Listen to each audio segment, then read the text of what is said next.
Let's put the spotlight now on the two-wheeler space. Autos is what we're looking at. And this is because reports are suggesting that anti-lock braking systems could be mandatory for all domestic two-wheelers from 2026. We have to remember that the ABS systems help prevent wheel locking up during sudden braking.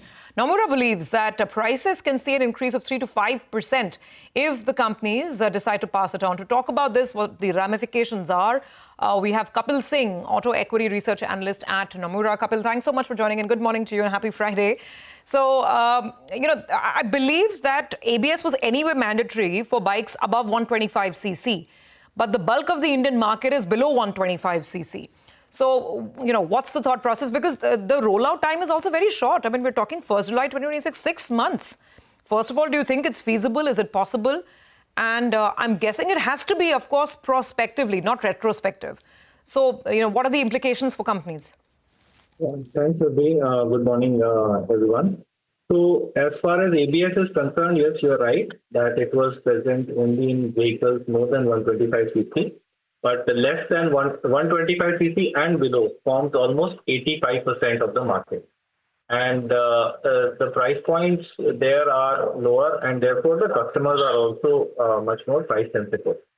So that was one of the reasons, that is one of the areas of concern.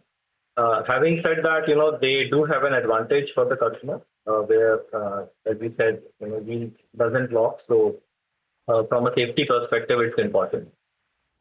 We do think that the timeline is steep, but again, these are news reports. There is no confirmed notification that has come from the government. So we will wait for that. Maybe there is some discussion with the manufacturers and the suppliers on getting the capacity in place, because I'm sure, this kind of capacity will take some time to put in place. So maybe, there can be some relaxation that is possible if the regulation were to go through. But that will depend on the discussion that happens between the manufacturer and the government.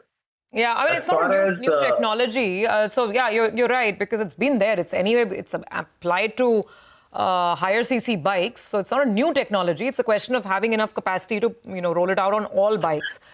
Now, let's talk about this price increase. According to, I think these are, I believe, your estimates, a 3 to 5% price increase. Tell us more about this. And again, will it be palatable? Yeah, so our estimate is currently, it will require, even if there is a single channel ABS, it will require one disc, and the ABS, the cost without the taxes could be about 3,000 rupees for the vehicle. There can be some variations depending on the category of vehicles, but this much impact is going to be there. We have noticed that the customers right at the lower end are more price sensitive. So in some cases, historically, when manufacturers have introduced variants like disc brake, the adoption rates have not been high. So one of the things we conclude from there is that customers are very price sensitive also. So it does increase that concern that there could be a demand impact.